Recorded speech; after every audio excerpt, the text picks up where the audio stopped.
खुलने वाली है केजरीवाल फाइल्स। दिल्ली की सीएम दरअसल केजरीवाल के हर उस कच्चे चिट्ठे को दुनिया के सामने रख देंगी जो अब तक फाइलों में दबा और छिपा हुआ था। दिल्ली की मुख्यमंत्री एक्शन में थी। देखिए आज सुबह घर से निकली है, उनका काफिला है, सुबह से ही काम करने शुरू कर दिए। दल बल के साथ उनका काफिला रवाना हुआ सीधे सचिवालय के लिए।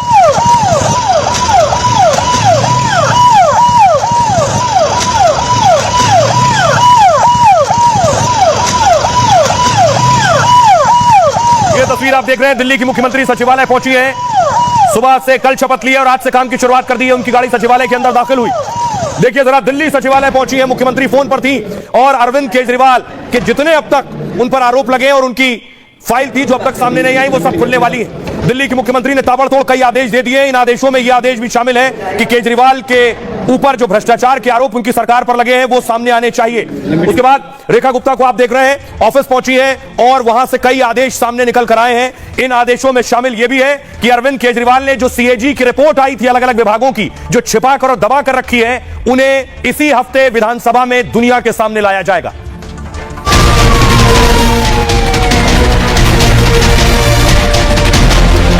मैं गारंटी दे रहा हूं, पहले विधानसभा सत्र में ही सीएजी की रिपोर्ट सदन में रखी जाएगी।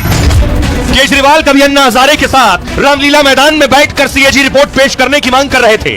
खुद सरकार में रहने पर केजरीवाल ने सीएजी रिपोर्ट को विधानसभा में पेश नहीं होने दिया। लेकिन अब सरकार बदलते ही मुख्यमंत्री रेखा गुप्ता फुल एक्शन में है। क्या केजरीवाल फिर जेल जाएंगे?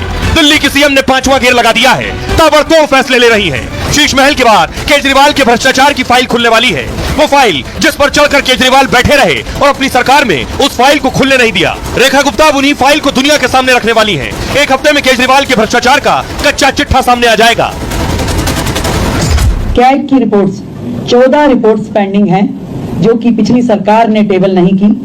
पहला ही हाउस जो होगा उसमें उन रिपोर्ट्स को पेश किया जाएगा। तो क्या अरविंद केजरीवाल के लिए मुश्किलें बढ़ने वाली हैं? ये हम पहले दिन से कह रहे हैं कि पहले मुख्यमंत्री थे तब नहीं खुलने दी फाइल, आतिशी सीएम बन गई तब भी नहीं खुल पाई फाइल, अब खुल रही है। प्रदूषण और भर्ती घोटाला, गरीबों के इलाज में घोटाला, शराब घोटाला, लंबी चौड़ी लिस्ट है, जल बोर्ड घोटाला, शीश महल घोटाला, ये सारी चीजें सामने आएंगी। प्रदूषण और भर्ती घोटाला भी शामिल है, गरीबों के इलाज में घोटाला, शराब घोटाला, जल बोर्ड घोटाला, दिल्ली की सीएम सब खोल कर रख देंगी। सरकार संभालते ही रेखा गुप्ता का बड़ा फैसला, 27 फरवरी को कैग की 1-2 नहीं 14 रिपोर्ट सार्वजनिक कर दी जाएंगी।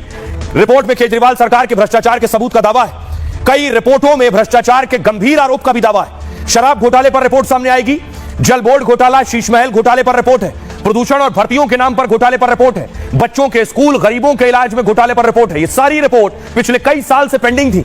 केजरीवाल सरकार के खिलाफ हाईकोर्ट में भी याचिका दी गई थी। हाईकोर्ट ने केजरीवाल सरकार की ईमानदारी को लेकर सवाल उठाए थे। अब बीजेपी की सरकार आने के बाद एक एक फाइल खुलने वाली है। केजरीवाल खुद कॉमनवेल्थ गेम्स की सीएजी रिपोर्ट की मांग करते रहे। आपको याद होगा जब सरकार में नहीं थे, जब आंदोलन कर रहे थे।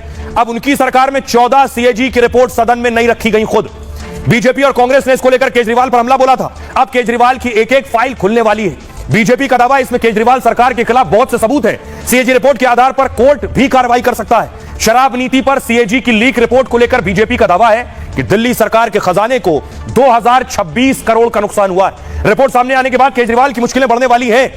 सुनिए जरा क्या कुछ कह रही है दिल्ली की मुख्यमंत्री रेखा गुप्ता। और उससे पहले आपको सुनवाऊं मैं कि दिल्ली के लोगों से हमने जाकर पूछा कि मुख्यमंत्री तो ताबड़तोड़ फैसले ले रही है, रोज ऑर्डर कर रही है, बड़े बड़े ऑर्डर कर रही है, अब केजरीवाल की फाइलें खुलने वाली हैं तो क्या होगा केजरीवाल का। सुनिए दिल्ली के लोग क्या कह रहे हैं। हर विभाग के अंदर घोटाले हैं। वो सीएजी की 14 जो रिपोर्ट्स हैं वो पहले सदन में पेश होंगी। एसआईटी का गठन होगा। एसआईटी जो है वो इनके घोटालों की जांच करेगी और जनता के आगे इनका असली चेहरा दिखाएगी कि केजरीवाल जी ने कोई ऐसा विभाग नहीं छोड़ा जिसके अंदर कोई घोटाला ना किया हो। क्या रिपोर्ट सामने आएगी तो इनके घोटाले खुले जाएंगे और सबसे पहला घोटाला होगा इनका शीश महल का, फिर उसके बाद घोटाला होगा जल विभाग का, फिर डीटीसी का। तमाम ऐसे घोटाले सामने आएंगे जो इन्होंने करे हैं और सबसे बड़ा होगा शराब नीति का। कोई सरकार अपने रिपोर्ट ही नहीं विधानसभा में रख रही है, इसका मतलब उन्होंने करप्शन किया हुआ है। तो ये बहुत ही गलत निर्णय था। मुझे मानना चाहिए कि नई सरकार को इस पर कार्रवाई करनी चाहिए और उनकी मुश्किलें बढ़ेंगी। जैसे करनी वैसा फल आज नहीं तो निश्चय कल।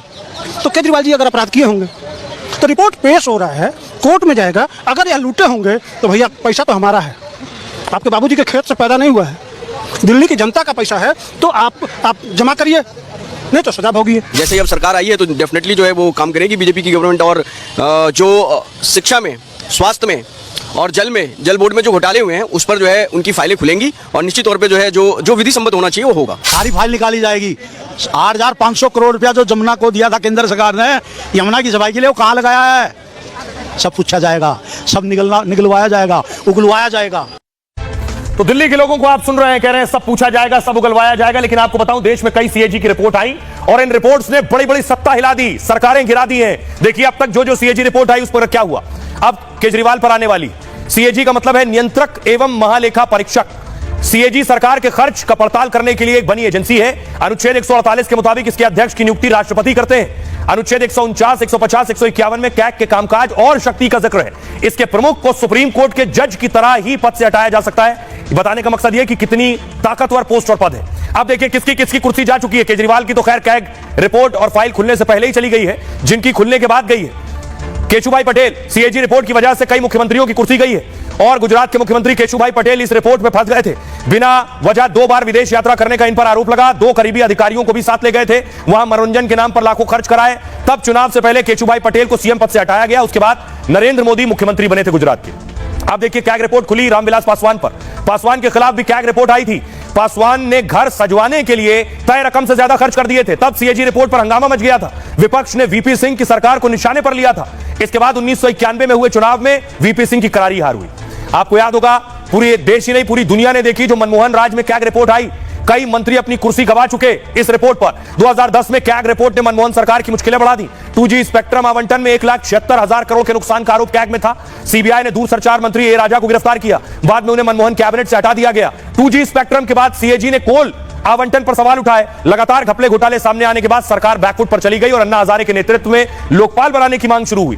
कैग रिपोर्ट से बने भ्रष्टाचार के माहौल में यूपीए चुनाव हार गई थी और आपको याद होगा शीला दीक्षित भी चुनाव हार गई उसी कैग रिपोर्ट पर। अरविंद केजरीवाल उसी रिपोर्ट पर चढ़कर सत्ता में आ गए, अपनी रिपोर्ट दबाकर बैठे रहे। अब उनकी खुलने वाली है। सुनिए जरा दिल्ली की सीएम क्या कह रहे हैं। कैग की रिपोर्ट्स 14 रिपोर्ट्स पेंडिंग हैं जो कि पिछली सरकार ने टेबल नहीं की। पहला ही हाउस जो होगा उसमें उन रिपोर्ट्स को पेश किया जाएगा। मोदी जी की एक गारंटी को तो आज आपने पूरी दिल्ली के सामने, पूरे देश के सामने झूठा साबित कर दिया कि पहली कैबिनेट की मीटिंग में 2,500 रुपए की योजना पारित होगी। क्या वो फिर से मोदी जी को झूठा साबित करने वाली हैं? बौखलाहट में बोले जा रहे हैं। इनको 10 साल मिले, इन्होंने एक महिला कल्याण की योजना नहीं लागू की। दूसरा, 1 रुपया नहीं दिया किसी महिला को किसी प्रकार का। तो पहले अपने गिरेबान में तो झाके ना आम आदमी पार्टी। अरविंद केजरीवाल की सरकार में गड़बड़ी है।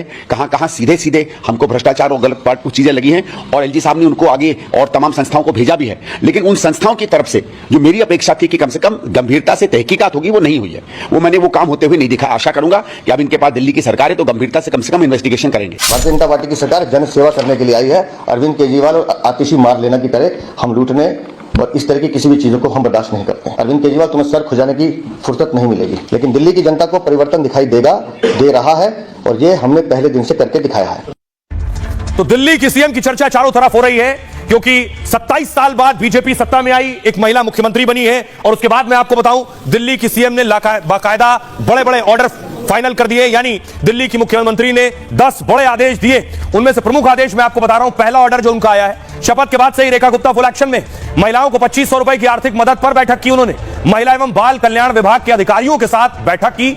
8 मार्च से महिलाओं के खाते में पैसे भेजे जाने की तैयारी है। यानी बीजेपी की जो गारंटी थी पीएम मोदी की 2,500 रुपए महिलाओं को देंगे, 8 मार्च से मिलने जा रहा है वो। पूर्व सीएम आतिशी ने 2,500 रुपए को लेकर सवाल उठाए थे। इस पर रेखा गुप्ता ने आतिशी को करारा जवाब दिया, दिल्ली में हमारी सरकार है, हमें काम करने दें। दूसरा आदेश देखिए जरा, दिल्ली सरकार की अहम बैठक भी हुई। इसमें सीएम रेखा गुप्ता ने कई फैसले लिए। आतिशी और उनके मंत्रियों के निजी स्टाफ हटाए दिए गए हैं और जिन अधिकारियों की दूसरी जगह नियुक्ति की गई उन्हें तुरंत अपने विभाग में रिपोर्ट करने को कह दिया गया है। तीसरा आदेश देखिए जरा, दोपहर में रेखा गुप्ता ने मंत्रियों और अफसरों के साथ मीटिंग की और इसमें दिल्ली जल बोर्ड और पीडब्ल्यूडी अधिकारियों को बुलाया गया था। मीटिंग में खराब सड़क और पानी के मुद्दे पर चर्चा हुई है। चौथा आदेश जो आया है, 24 घंटे से रेखा गुप्ता ताबड़तोड़ एक्शन मोड में है। दिल्ली में आयुष्मान योजना शुरू करने का ऐलान कर दिया गया है। 3 दिनों का विधानसभा सत्र बुलाया जाएगा। 25 फरवरी को विधानसभा में सीएजी की रिपोर्ट पेश होगी। मोहल्ला क्लिनिकों की जांच का आदेश दिया गया है। दिल्ली में महिलाओं की फ्री बस यात्रा आगे भी जारी रहेगी। राष्ट्रपति द्रौपदी मुर्मू और उपराष्ट्रपति जगदीप धनखड़ से भी उन्होंने मुलाकात की। तस्वीरें मैं आपको आगे दिखाऊंगा, आइए आपको सुनवाता हूं। सुनिए जरा क्या कुछ कह रहे हैं सियासतदान इस पर, क्योंकि दिल्ली की मुख्यमंत्री तेजी से फैसले ले रही है। इस पर चारों तरफ हलचल मची हुई है।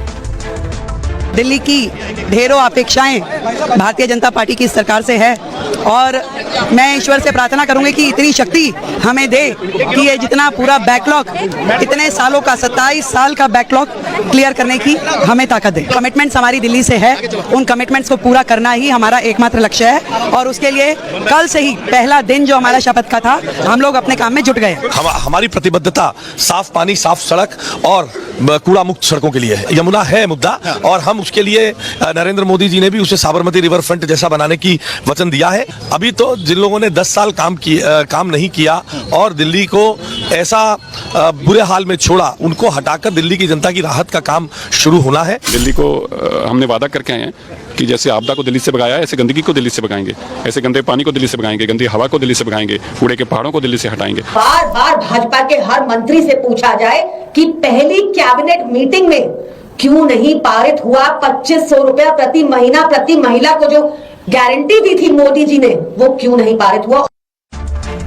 आज दिल्ली की मुख्यमंत्री पहुंची राष्ट्रपति द्रौपदी मुर्मू से मिलने के लिए। तस्वीर आप देख रहे हैं, राष्ट्रपति से मिली है रेखा गुप्ता खुद और उपराष्ट्रपति जगदीप धनखड़ से भी मिली और उन्हें गुलदस्ता भेंट किया है। लेकिन इस बीच केजरीवाल की सत्ता दिल्ली से चली गई। अब उन्हें डर यह है इकलौता राज्य बचा है। वो राज्य कौन सा है? वो राज्य है पंजाब। एक ही राज्य बचा है पंजाब, जहां आम आदमी पार्टी की सरकार है, केजरीवाल की सत्ता है। लेकिन यहां से भी कहीं सरकार न चली जाए, सत्ता न चली जाए, इसका डर है। इसलिए केजरीवाल अब वो गलती पंजाब में नहीं करना चाहते हैं जो दिल्ली में कर चुके हैं, ढीले फैसले। दिल्ली में हार के बाद एक्शन में है पंजाब सरकार। भ्रष्टाचार के खिलाफ मान सरकार ने बड़ा फैसला लिया। एक हफ्ते में 52 पुलिस वालों को बर्खास्त कर दिया है। भ्रष्टाचार के आरोपों में पुलिस वालों पर गाज गिरी है। कांस्टेबल से लेकर इंस्पेक्टर तक पर एक्शन हुआ है। भ्रष्टाचार, आपराधिक गतिविधियों में शामिल होने के आरोप थे। ड्यूटी से लंबी गैरहाजिरी पर भी कुछ अधिकारी नप गए। फरीदकोट में 3 पुलिस वालों को गिरफ्तार किया गया है और जबरन वसूली के आरोप में ये गिरफ्तारियां हुई। दिल्ली सरकार से जाने के बाद यह कार्रवाई की गई है कि 2027 में पंजाब में विधानसभा के चुनाव होने हैं। दिल्ली सरकार पर भ्रष्टाचार के कई आरोप लगे थे। शराब घोटाले में केजरीवाल तक की गिरफ्तारी हुई। आप भ्रष्टाचार के खिलाफ एक्शन मोड में फिलहाल दिखना चाहती है। वही असर पंजाब में पुलिस वालों पर एक्शन से पड़ रहा है। सुनिए जरा पंजाब के डीजीपी क्या कह रहे हैं। पंजाब सरकार की हाल की हिदायतों में, जिसमें एफिशिएंट, अकाउंटेबल और ट्रांसपेरेंट गवर्नेंस के लिए सभी विभागों को निर्देश दिए गए हैं, उसके मुताबिक पंजाब पुलिस के सारे एसएसपीज और सीपीज ने अपने लेवल पर एक एक्सरसाइज करी है। जो पुलिस में जो ब्लैक शीप हैं, जिनके खिलाफ क्रिमिनल रिकॉर्ड है, जो एफआईआरों में इन्वॉल्व हैं, जिनके खिलाफ करप्शन एक्ट की एफआईआर दर्ज है या कोई सीरियस मिसकंडक्ट का चार्ज है, ऐसे लोगों को आइडेंटिफाई करके और उनके खिलाफ as per the facts and case, हर केस के फैक्ट्स के मुताबिक जिसमें जो एविडेंस है उस पर एक इंडिपेंडेंट तरीके से अपना माइंड अप्लाई करने के बाद 52 पुलिस ऑफिशियल्स को अभी तक डिसमिस किया है इन हिदायतों के जारी होने के बाद, जिसमें कांस्टेबल से लेके इंस्पेक्टर रैंक तक के ऑफिसर्स हैं।